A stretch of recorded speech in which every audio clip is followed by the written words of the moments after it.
En este momento, pues en las Naciones Unidas se encuentran ya los mandatarios del mundo dando sus discursos. No sé si nos podemos enganchar, Angie, a la emisión de las Naciones Unidas para ver quién está hablando en este momento, pero hace pocos minutos terminó el presidente de los Estados Unidos, que miren ustedes, se nos alargó un poquito. Tenía que hablar unos 20 y pico minutos. Unos 20 minutos. En teoría, el límite o el tiempo recomendado por las Naciones Unidas es de 20 minutos. Antes de empezar con el presidente Lula da Silva, se dijo lo del tiempo, por favor traten de respetar el tiempo, más o menos unos 20 minutos, y se nos fue casi a la hora completa el presidente de los Estados 54 Unidos. minutos duró el discurso del presidente. Habló de todo, ahí lo están viendo ustedes, habló de migración, habló de seguridad, habló del despliegue de la Guardia Nacional en diferentes lugares ahí en Estados Unidos, entre ellos en Washington, habló de cambio climático, habló de Venezuela, dijo muchísimas cosas. ¿Qué dijo, por ejemplo, Lucas, sobre Venezuela? Sobre Venezuela, Jennifer habló sobre este despliegue de los buques que están en aguas internacionales del Mar Caribe, y lo que dijo Donald Trump es que hará volar por los aires a todos los narcotraficantes venezolanos, que a todo matón terrorista que esté traficando drogas venenosas hacia Estados Unidos de América, ténganse por avisados, los haremos saltar por los aires. Es lo que dijo Donald Trump en este discurso, que, como le digo, duró 54 minutos, un poco más de media hora de lo que está normalmente recomendado, o que es el límite de tiempo que recomiendan las Naciones Unidas. Gonzalo habló sobre su país y, por supuesto, sobre estos ataques a las lanchas rápidas que tanto hemos comentado aquí en este programa. Sí, habló, como dice Lucas, que él está dispuesto a bombardear a los terroristas y que lo tengan bien presente, ¿no? Y es una antítesis de tal vez el comentario que hiciera Lula da Silva antecediendo a Donald Trump, quien pidió un diálogo en Venezuela. Lo que no dijo Lula da Silva es que ese diálogo se perdió cuando el gobierno de Nicolás Maduro se robó unas elecciones. Ahí vemos dos posiciones claras con respecto a Venezuela. Por un lado, la de Lula da Silva como líder de, digamos, el progresismo de América Latina, buscando una salida consensuada con el régimen de Nicolás Maduro, y por otro lado, la premisa de Donald Trump de bombardear a terroristas. Aquí es importante destacar lo siguiente, Jennifer, porque Donald Trump, más allá de que dijo una cantidad de imprecisiones, y eso hay que destacarlo, y el resumen de lo que ha sido su gobierno, también le lanzó un dardo a las Naciones Unidas, y ahí podemos conseguir muchos, a pesar de que no estemos cercanos a Donald Trump. Dijo que es una organización que ha quedado simplemente para escribir hojas, escribir documentos, y allí se quedan, no se quedan en más nada. Y yo creo que es lo que venimos hablando, ¿no? De, bueno, ¿cuál es el papel realmente que tienen que ofrecer las Naciones Unidas en la actualidad? Amén de que Antonio Guterres también dijo que las Naciones Unidas, en una era de paz, está viviendo todo lo contrario, ¿no? Una era de guerras. Sí, Gonzalo habló sobre esto, le lanzó dardos a las Naciones Unidas, y miren ustedes que ustedes pues son conscientes de que el presidente Gustavo Petro va a ir con todo este discurso basado en el cambio de la economía basado en recursos fósiles, y ahí también tiró dardos el presidente Donald Trump. Estaba citando un caso ahí en el Reino Unido que dice, mire, algunos países están dejando de extraer su petróleo, y son recursos que son muy importantes para los países. Ustedes están poniendo gravámenes impresionantes y la gente, los inversores ya no van a llegar a sus países, y ahí sus economías están muriendo. A mí no me vengan a arruinar los paisajes con molinos de viento y con paneles solares. Eso no va a pasar en los Estados Unidos. Así que yo creo, Sebastián, que eso también es un mensaje pues para parte del mundo que realmente está tratando de cambiar su economía por todo el tema de cambio climático, disminuir el consumo de fósiles y cambiarlo a esas energías renovables como los molinos de viento y los paneles solares.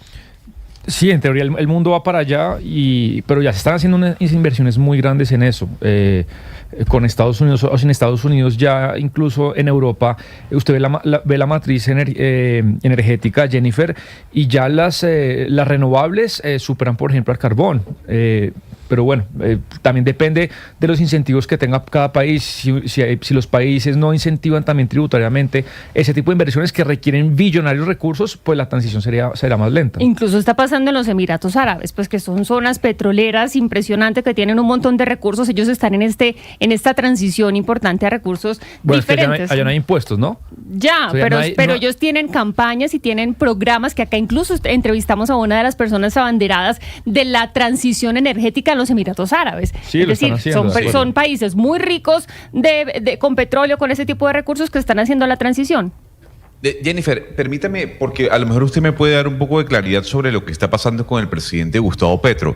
¿Y por qué se lo quiero preguntar? Porque haciendo, digamos, un repaso de lo ocurrido el día de ayer con el anuncio de Francia del reconocimiento del Estado palestino, lo que ha ocurrido el día de hoy, las críticas, cuando uno ve a las delegaciones caminando por la Gran Manzana, veo a un Gustavo Petro que en su discurso no solo ataca a The Economist, no solo atacó al Washington Post, veo a un Gustavo Petro muy confrontativo frente a lo que va a ser su discurso y previo a él, ¿no? Porque amanece criticando a The Economist, al Washington Post y básicamente a los Estados Unidos. Lo dice por las correcciones que le ha hecho a los periodistas que han publicado artículos sobre él. Sí, pues él siempre trata como de corregir a los medios de comunicación diciendo no pusieron lo que yo dije literalmente sobre esto porque ustedes tienen intereses basados en tal y tal cosa. Entonces, pues no me parece que sea un comportamiento atípico del presidente Gustavo Petro. Pero vea, Jennifer, al margen de quién tiene la razón, porque a veces en la diplomacia no importa tanto quién tiene la razón, sino usted cómo usa sus armas para beneficiar a su país, cómo utiliza las estrategias. Partiendo de la base que el presidente tiene razón en muchas cosas contra Estados Unidos, esta manera como hostil y ofensiva en la que ha reaccionado con el tema de la desertificación y hoy que parece que va a ir con los taches arriba, solamente juega en contra de nosotros y del mismo. Estamos viendo como Donald Trump a los amigos les va a dar todo y a los enemigos ni agua. Vea el caso de Venezuela y el caso de Argentina, que es el del otro. Ayer se anunció un paquete de salvataje a Milei, mejor dicho, Milei es el niño consentido de Donald Trump. Entonces, al final, pues creo yo que Colombia tampoco puede irse de frente contra los Estados Unidos porque Trump no tiene ningún agüero en tomar acciones muy fuertes contra ese tipo de países. O sea, y al final quedamos nosotros. Usted dice, hagámonos pasitos, está diciendo no, usted. La diplomacia es complicada, pero por más de que, digamos, este lenguaje del presidente de ser muy hostil contra los Estados Unidos de una manera, esta mañana le vi unos trinos realmente muy fuertes contra, y eso le llega a Marco Rubio, eso le llega a ellos, por supuesto. Yo lo que esperaría es que el presidente Gustavo Petro, porque estuve leyendo el domingo, ¿no?, que va a proponer una fuerza de paz para Palestina en la ONU, y me parece importante, ¿no?, que los países aprovechen este espacio para apoyar a Palestina y, bueno, pongan sus posiciones en ese escenario. Pero ojalá el presidente Gustavo Petro también use el espacio para ayudarse a sí mismo y ayudar a Colombia. Es decir, tiene el lugar perfecto para que envíe el mensaje correcto a los Estados Unidos después de la desertificación y Sebastián, yo me iría como de pronto por el optimismo de que no entre con los taches arriba, ojalá no sea así, y en vez de tirarse todo contra Trump y contra los Estados Unidos, ponga un mensaje que sea adecuado, diplomático y que llame a una mejoría de las relaciones. Eso no va a pasar, Lina. Pues. Eso no va a pasar porque yo obviamente, siempre con el beneficio mire, de la duda, pero lo que digo obviamente es... va a hablar sobre Gaza. En este momento, por ejemplo, está Recep Tayyip Erdogan, el presidente de Turquía, hablando sobre Gaza. Digamos que el presidente Donald Trump tampoco fue muy aplaudido, que digamos en su discurso de casi una hora, realmente ha tenido poco acogida las palabras del presidente Donald Trump. Ustedes saben que pues que tiene unas políticas pues que son muy controvertidas, no solamente dentro de su país, sino fuera de él, y el presidente Gustavo Petro pues también ha dicho ahí, y ya sabemos lo que va a decir un poquito con respecto a la desertificación, que dice Estados Unidos se ha equivocado en la lucha contra las drogas. Esto no tiene que ser tal cual como le dice Estados Unidos porque llevamos décadas haciendo lo mismo y no ha funcionado. Entonces por ahí tampoco va a ir. Dígame. Pues, o sea, yo diría lo correcto sería que no lo hiciera, pero pues... Ajá, pero además de todo lo que estamos hablando, Gonzalo, habló de la guerra en Ucrania y dijo que China estaba alimentando a Rusia, comprándole petróleo, que estaba alimentando la guerra que tiene en Ucrania, la invasión que tiene en Ucrania al comprarle petróleo justamente a Rusia. Y usted también nos tiene una noticia con respecto, porque no solamente mencionó a China, sino a algunos países europeos. Pues, a ver, es que Donald Trump ha sido bastante tajante en ese comentario de cómo poder vencer a Rusia. Incluso, Jennifer, recordemos que parte de la guerra arancelaria con India tiene que ver por el apoyo que India le está dando en manera energética a Rusia y viceversa, ¿no? Pero Hungría, que es de estos países que ha recibido la orden, entre comillas, de Donald Trump de ayudar a no oxigenar a Rusia, dijo, nosotros no vamos a dejar de depender del suministro de energía que nos llega desde Moscú.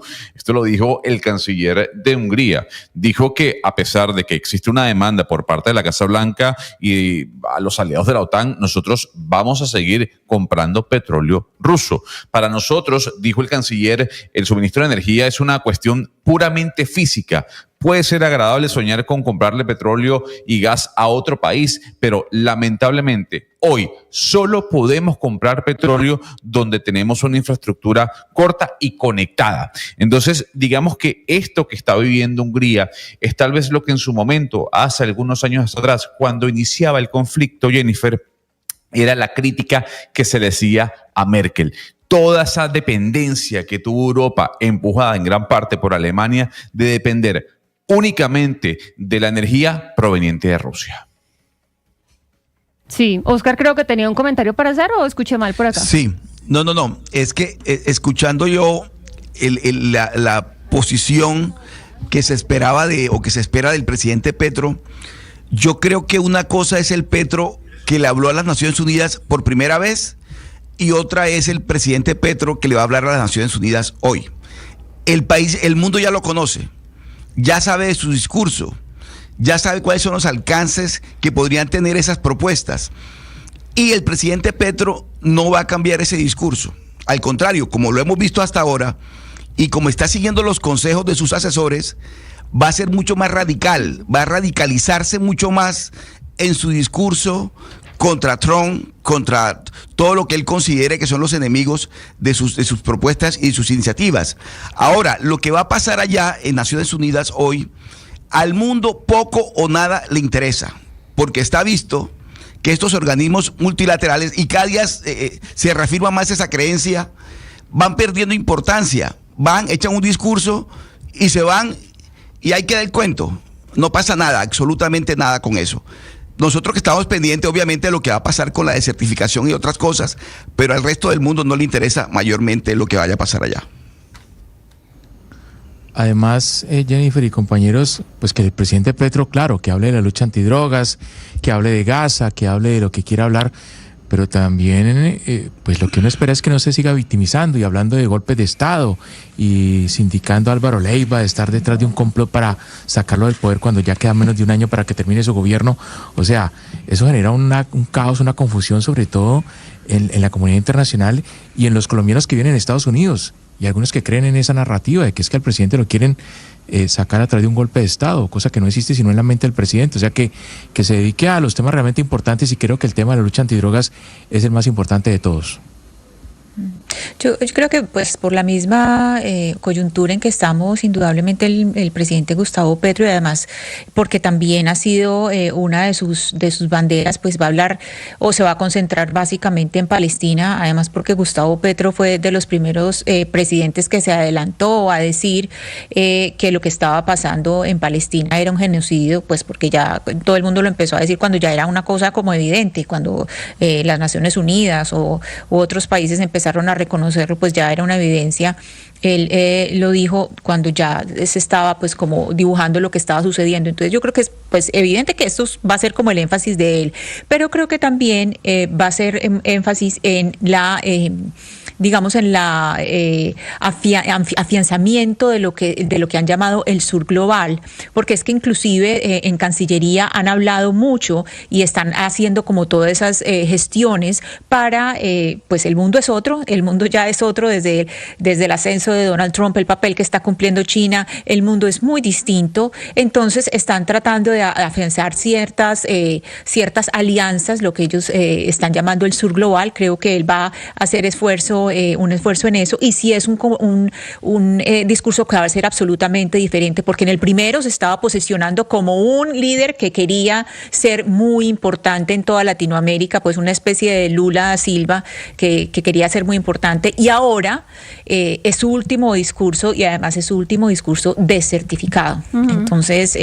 esa sí va a ser una marca importante para el tono del discurso de él, que por supuesto que va a ser furioso. Sí, Ana Cristina tiene razón, porque él desde que llegó a la presidencia trató de configurarse como un líder regional, y pues realmente hoy no creo que llegue